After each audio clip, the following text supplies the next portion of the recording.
चलिए शुरू करते हैं। तो लाइब्रेरी लेजिस्लेशन ख़त्म हो गया है, अभी राइट टू इन्फॉर्मेशन एक्ट के बारे में जानेंगे। राइट टू इन्फॉर्मेशन एक्ट 2005 में पास हुआ और 2005 में लागू हो गया 15 जून को। ये हमसे पूछा जाता है इन्फॉर्मेशन राइट।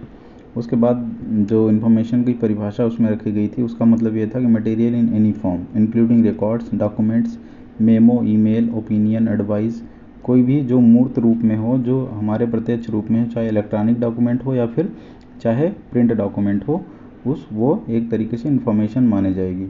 क्यों, क्या और कैसे इस तरीके की चीज़ें जो है वो इन्फॉर्मेशन नहीं मानी जाएंगी। अगर आप कोई डॉक्यूमेंट मांगते हैं, जो डॉक्यूमेंट उस रूप में जो है मौजूद होगा, उसी को इन्फॉर्मेशन वो लोग मानेंगे। सो इंटेलेक्चुअल प्रॉपर्टी राइट क्या होता है? इंटेलेक्चुअल प्रॉपर्टी राइट क्या होता है कि property that is the result of creativity. So आपकी क्रिएटिविटी होनी चाहिए या फिर किसी भी इंसान की क्रिएटिविटी होनी चाहिए, वो आईपीआर के अंडर में आता है राइट। और ये दो तरीके के होते हैं। एक तो इन्वेंशन होते हैं। इन्वेंशन का मतलब जैसे थॉमस एल्वा एडिसन ने बल्ब का आविष्कार किया, तो वो आपका इंडस्ट्रियल प्रॉपर्टी राइट में आ जाएगा और वो पेटेंट की कैटेगरी में आ जाएगा राइट, जो हम लोग पेटेंट कराते हैं। और trademark, industrial design, geographic indication of source, जो जीआईएस बोलते हैं इसको, तो ये सारे जो हैं आईपीआर में आ जाएंगे और जो इंडस्ट्रियल प्रॉपर्टी राइट में आ जाएगा।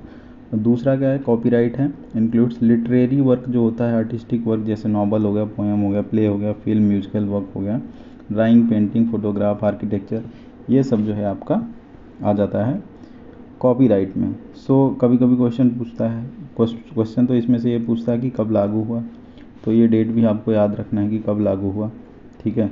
दूसरा क्वेश्चन ये पूछता है कि आईपीआर क्या होता है, क्रिएटिविटी होती है या फिर ओरिजिनल वर्क नहीं होता है, जो भी सारी चीज़ें। पेटेंट क्या होता है, तो पेटेंट और इसमें जो है पूछ सकता है कि 2, 3, 4 चीज़ें ऑप्शन में दे सकता है और पूछ सकता है कि पेटेंट है या कॉपीराइट है। सो इस तरीके के क्वेश्चन इसमें आते हैं। चलिए, तो कॉपीराइट एक्ट जो हमारे यहाँ लागू है उसकी बात कर लेते हैं। 1957 में हमारे यहाँ लागू हुआ कॉपीराइट एक्ट, इसका नाम है द कॉपीराइट 1957, और 1958 में जनवरी में लागू हो गया। सो इंडिया जो है ये चीज़ याद रख लिया, बर्न कन्वेंशन 1886 में हुआ था, उसका मेंबर भी है, जो बाद में 1971 में मॉडिफाई हुआ था। और यूनिवर्सल कॉपीराइट कन्वेंशन 1951 का भी मेंबर है। So copyright act 1957 is fully compliant with the Rome convention. So although India जो है रोम कन्वेंशन का मेंबर नहीं है, फिर भी बिल्कुल रोम कन्वेंशन के जैसा ही कॉपीराइट एक्ट हमारा 57 काम करता है। In our country the copyright of a book remains in force till 60 years right. So जो भी किसी भी चीज़ का मटेरियल जिसमें कॉपीराइट ऑफ ए बुक लिखा हुआ है, लेकिन जो भी कॉपीराइट आर्टिस्टिक वर्क जितने भी हैं, गाना हो या फिर जो भी हो, वो जब डेथ होती है किसी भी राइटर की या क्रिएटर की, उसकी डेथ के बाद 60 ईयर तक रहता है। तो जैसे मान लीजिए कि उसमें 4 कोलैबोरेटर हैं, तो जो सबसे लास्ट में जिसकी डेथ होगी उसकी डेथ के बाद वे माना जाता है राइट। सो बहुत सारे कन्फ्यूजन है इसमें। कोई 50 साल कहता है, हाँ तो पहले 50 साल था लेकिन अभी इसको 60 साल कर दिया गया है, लेकिन 70 साल बिल्कुल नहीं है। दूसरी कंट्री में 70 साल हो सकता है राइट, हमारी कंट्री में नहीं है।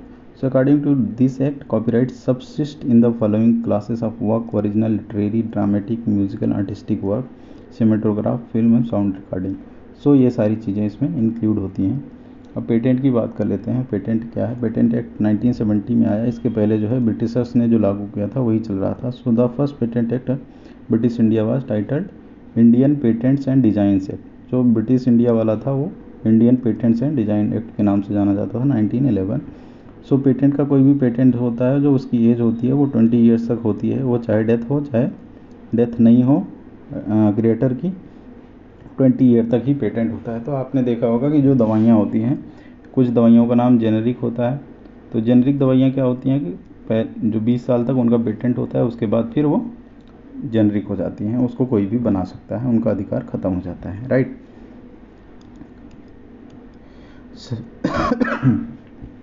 सॉरी। सो आईटी एक्ट 2000, ठीक है, आईटी एक्ट 2000 पास हुआ था 9 जून 2000 को, ये कानून बन गया था। तो लोग जो है राइट टू इन्फॉर्मेशन एक्ट और आईटी एक्ट के में कंफ्यूज हो जाते हैं। तो राइट टू इन्फॉर्मेशन एक्ट अलग है और आईटी एक्ट, दोनों चीज़ें अलग अलग हैं। सो इसमें डेटा की परिभाषा दी गई है। इसका मतलब क्या होता है कि representation of information, knowledge, fact, concept or instruction which are being prepared or have been prepared in a formalized manner and is intended to processed। मतलब डेटा क्या है, जो भी प्रोसेस नहीं हुआ है और जो प्रोसेस होगा आगे चलकर, राइट। सो डेटा क्या होता है, इन्फॉर्मेशन का रॉ फॉर्म होता है।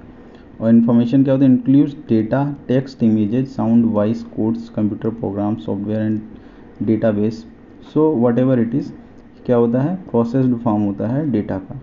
सो ये चीज़ ध्यान रखिएगा, ये एग्ज़ाम में पूछा जाता है।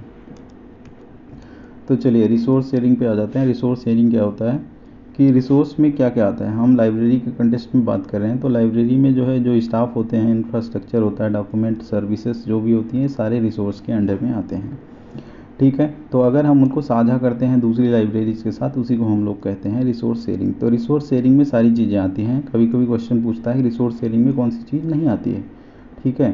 तो आपको देखना है, अगर स्टाफ है, इंफ्रास्ट्रक्चर है, डॉक्यूमेंट हैं, कोई भी सर्विसेज हैं, तो ये सारे जो है रिसोर्स शेयरिंग में आते हैं, ओके।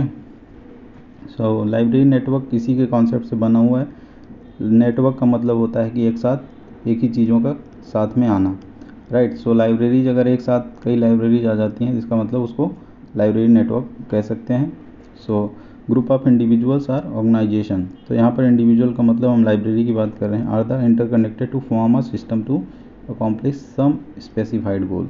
सो किसी स्पेसिफाइड गोल के लिए जब एक साथ आते हैं तो वो कुछ भी हो सकता है, तो वो लाइब्रेरी नेटवर्क कहलाता है। अब कंसोर्टिया क्या होता है, so library consortia is a association of two और more libraries form to work together toward achieving a chosen goal such as resource sharing, right.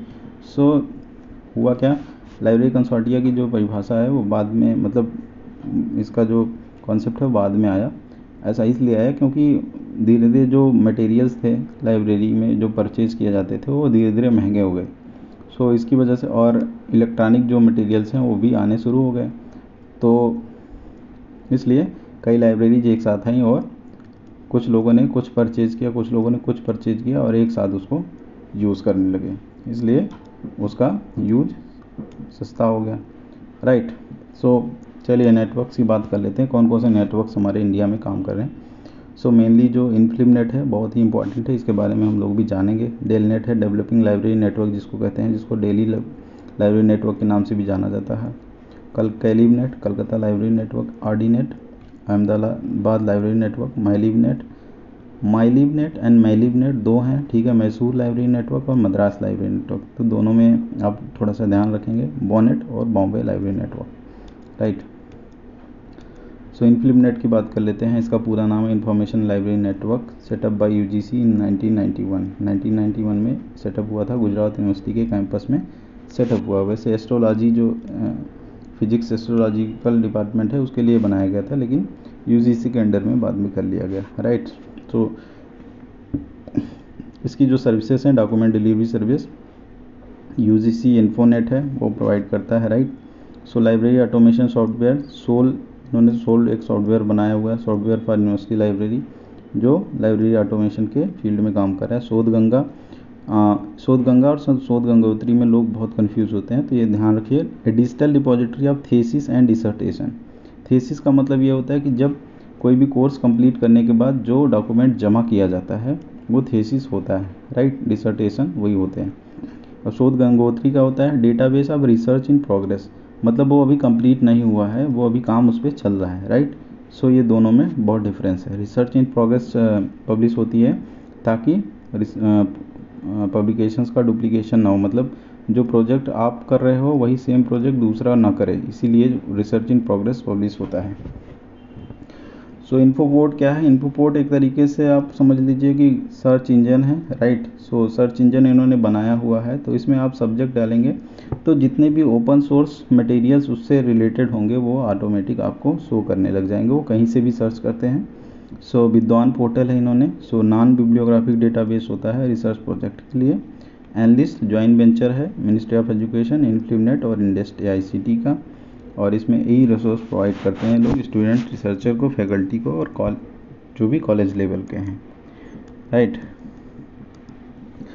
अब शोध सिंधु है, कंसोर्टियम है ये for higher education electronic resource के लिए मिनिस्ट्री ऑफ एजुकेशन के under में काम करता है। EPG Pathshala initiative the ministry of education, national mission on education through ICT. ठीक है, एक मिशन है मिनिस्ट्री ऑफ एजुकेशन का, उसके अंडर में ये बनाया गया है और इन्फ्यूमनेट द्वारा संचालित किया जाता है। तो मेनली ये जो है पीजी के जितने भी कोर्सेज हैं उनके मटेरियल्स प्रोवाइड करते हैं। इंड कैट जो है यूनियन कैट लाग है जो इन्फ्यूमनेट के द्वारा चलाया जाता है। न्यूज़ लेटर ये लोग पब्लिश करते हैं, फ्रीक्वेंसी इसकी क्वार्टरली है, राइट।